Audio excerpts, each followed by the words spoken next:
Hey there friends, Vibs again. Want to get out and do a little shooting this afternoon. Got off work a little bit early. It's the December 23rd, last day of work before the Christmas holiday. So Merry Christmas everybody. But I do want to get out and play around and try this.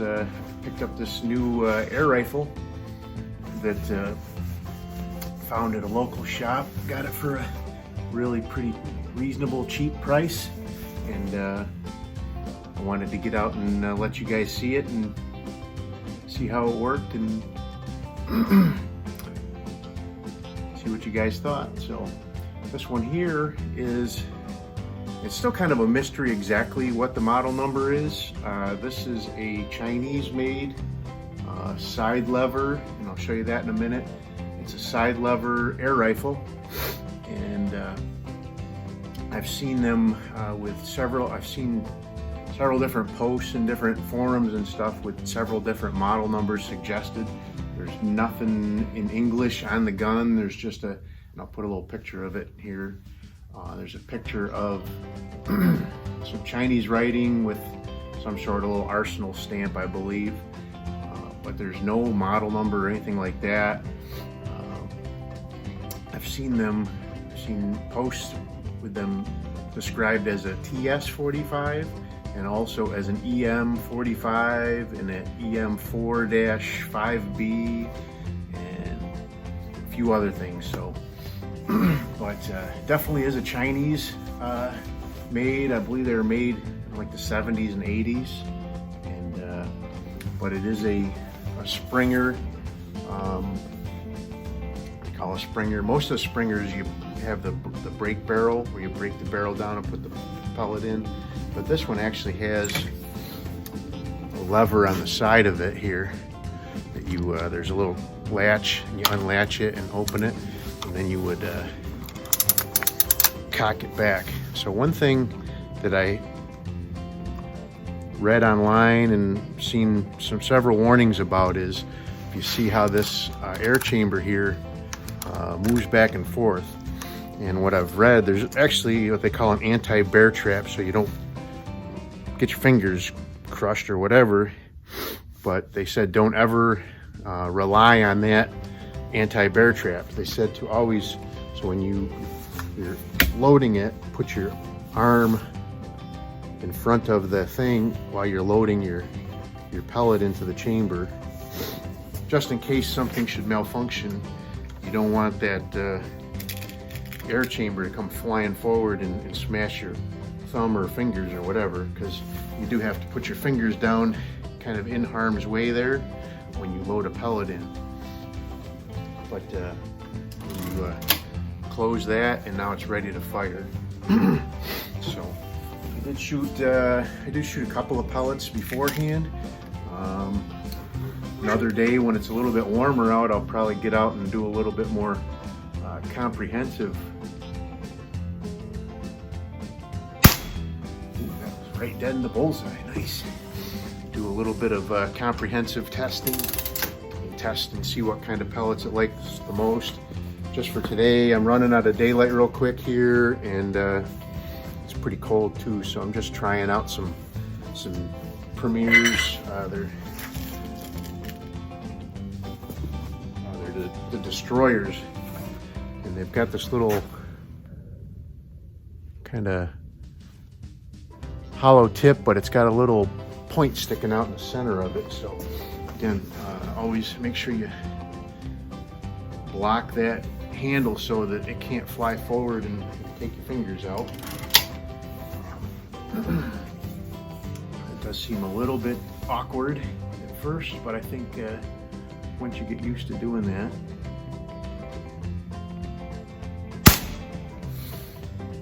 I'm just shooting here about 10 or 12 yards, just paced out there, 10 or 11 steps and paces, and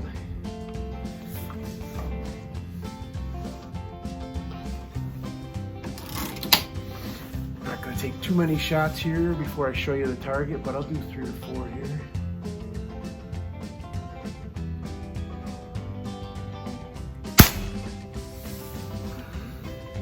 did not come with a rear sight.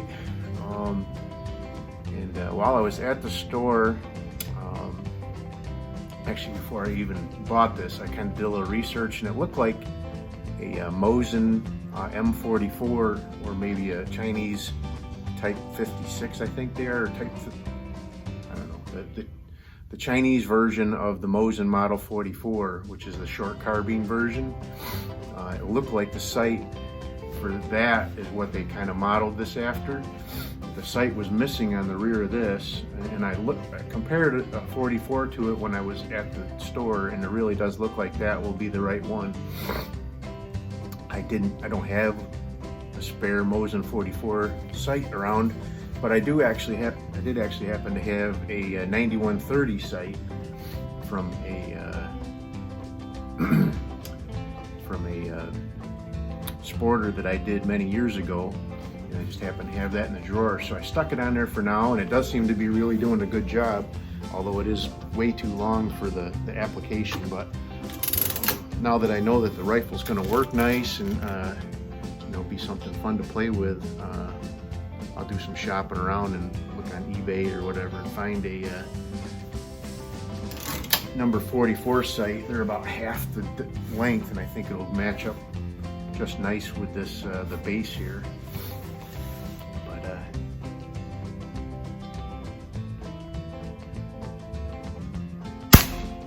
Might be something nice to even try putting a scope on this at some point.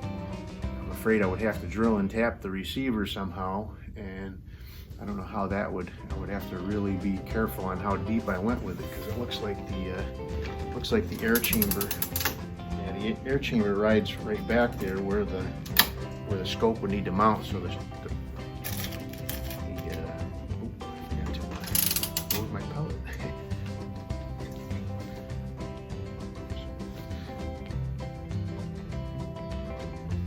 It actually kind of works if you just put your hand underneath and get your arm behind that rod to hold it, to put that in there. You don't really need to wrap your arm all back around it.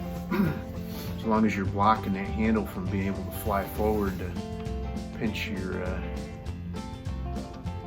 fingers.